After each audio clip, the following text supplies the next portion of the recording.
Hello, and welcome to Tuesday Night Lives in the Launching Life with Autism Facebook group. This Facebook group is for parents who are new to autism, who are struggling with the chaos that autism has brought to their lives. If that sounds like you and you want to get calm, understand, and connect with your child, then you are in the right place. And I'm your host, Erin Porter. I went through this chaos during 28 years in education. And now I'm on a mission to help parents get through the chaos too. What I learned and implemented in those 28 years in the classroom and in spec ed has helped hundreds of parents and teachers calm the chaos that autism has brought to their lives. Before we get started, if you've popped on, say hi, because Facebook always tells me the number of people who are here, but not who is here. So take a moment and say hello before we start. Today, we are discussing meltdowns. This week, there were a number of posts about big emotions and outbursts. So I'd like to address meltdowns from a different perspective. There's no magic thing that I can tell you tonight that's going to instantly help you. It's a different perspective that I want you all to think about. I know that people often talk about meltdowns versus tantrums and that the autistic meltdown is something quite different. While they may look different, they both come from the same place, a lack of self-regulation. Imagine if your child could be in control of their own feelings. Imagine if you didn't have to manage their feelings. The truth about the meltdown or the tantrum is that they both require someone else to manage the child. You're actually managing someone else's feelings. I've heard parents saying, so like, now you feel happy, now you look sad, or you seem angry, naming what's going on. Don't get me wrong. Young children need to learn these things, and this can be helpful.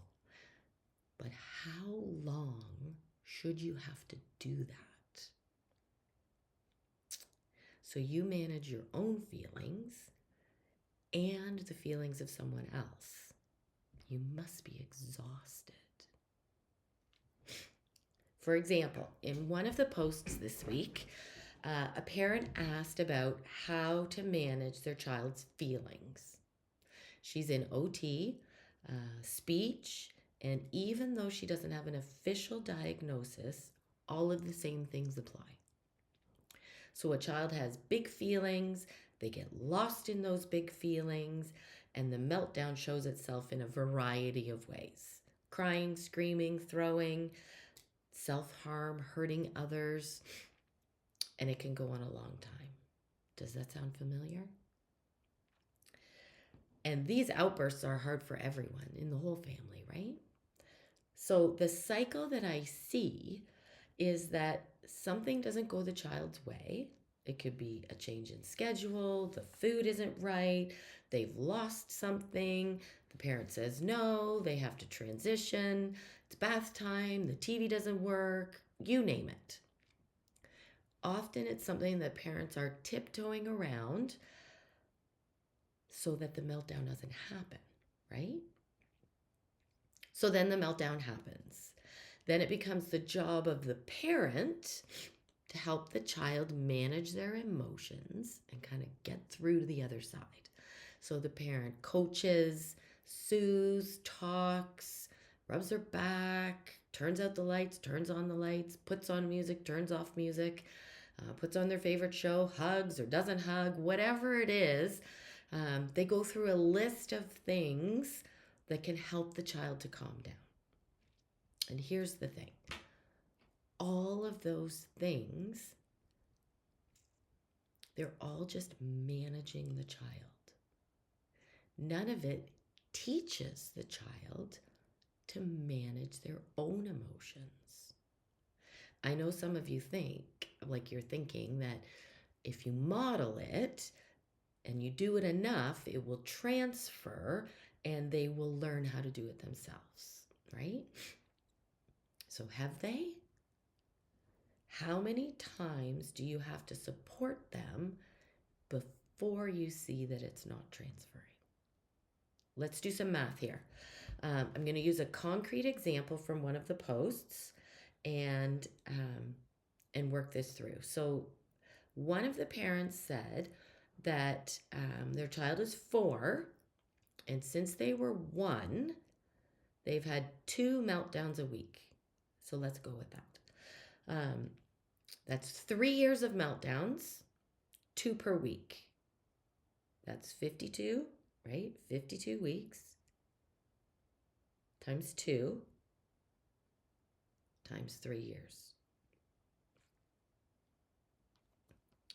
That's 312 times this parent has supported their child through a meltdown. How many times do you think it takes for the skill to transfer to the child? If you showed a child how to use a fork 312 times, shouldn't they know how to use a fork? Or if you built a tower 312 times with blocks, or put on a hat 312 times, shouldn't they know how to do those things? Here's the truth. This is what I see. Your child actually knows the strategies. They know what you're going to do, which is why they look to you for help. They need your help. But here's the thing. Your help isn't helping. Does that make sense? Your help isn't giving them actually what they need to cope, to solve their problems on their own, or to regulate their emotions. Because you are doing the work every time. If you showed someone how to do something 312 times, don't you think they should get it? And if someone showed you something 312 times and it wasn't working, wouldn't you ask them to show you in a different way? Change your approach? What about the child who's 8? This was another post. I'm going to do some more math here. So the 8-year-old child who had the meltdown every day. Let's do the math on that. So that's 365 days times 8. That's 2,920 times that this parent has supported the child to calm down through a meltdown. Why can't they do it by themselves? Don't you need a new way? One of the parents who reached out this week to talk about her struggles said she's a nurse at a hospital. And she is so upset that she can help patients with autism at the hospital, but she struggles to help her own child at home. Why is that? Let me put this another way. When I was teaching and putting programs in place in schools, parents would say to me all the time, my child is so different when they're with you. They'll do things with you, but they won't do things at home. Do you ever see that? Inconsistency in doing things? At first, when I was teaching, this used to confuse me. And now I get it because it became the basis for what I began to believe as an educator and how I was doing things wrong. Your child is capable. Your child knows what to do. They've seen you do it. They've felt you do it. And they can often do things in environments outside of their home, that things they don't do at home. Like the nurse. The children that she could help were at the hospital. They weren't at home.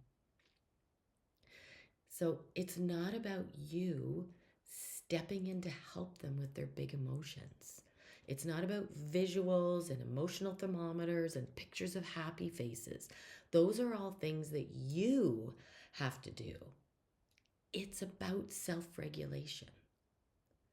And it's a myth that your child with autism can't self regulate. Just like the nurse who could help children in the hospital but not her own child at home. And like me, who could help children at school, but it didn't translate to home. Your child can do these things. You need a different approach. Because 312 repetitions, if that hasn't worked, what makes you think the 313th time is going to be the magic number? I know what you're thinking. I know you're thinking, well, if I try something different, then the shit's going to hit the fan. And then you'll really have a big problem because nothing's going to work. You probably think this is the worst idea ever. At least now what you're doing has you all coping a bit, right? At least it's familiar. It's a process that everybody knows, and you just know you have to get through it. Well, of course it is. And it's not what I mean that you should just do something different.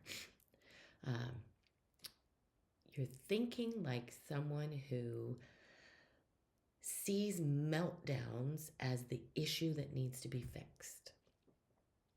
It's not about the meltdowns. I'm circling back here to other messages I've given during my live streams. All behavior is communication.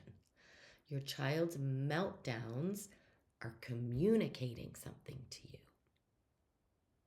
Those meltdowns are your child communicating that this isn't working. What we're doing here, when things don't go my way, what we're doing isn't helping.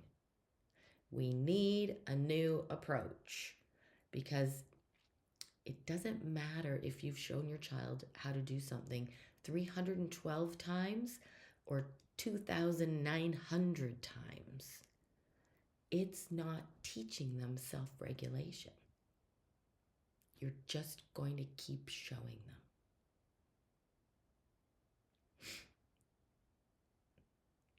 And what happens when you're not there to manage their emotions?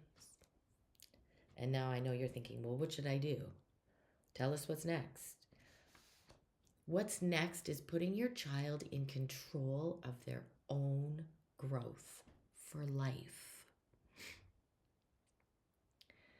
And that goes way beyond the scope of this live stream.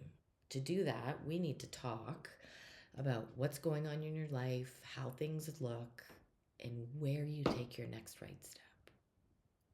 And to do that, you need to be open to there being a different way that actually honors your child's ability to self-regulate and removes you and other adults from managing someone else's life. What if your child could regulate their own emotions? It's possible. But a lot has to change with what you're doing for that to happen. The first thing that has to change is your mindset. You need to get curious about there actually being a different or better way. I'm going to give you some homework. I want you to get curious.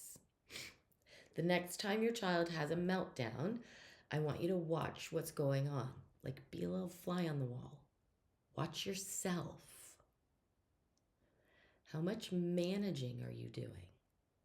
What is actually happening? How much of the work are you doing? Be curious. Where can all this change? Are you repeating the same thing each time with no change in your child's self-regulation? If you want change, things have to change. Mull that over and get back to me after you've done some homework if you want to chat about your next right step. Good night.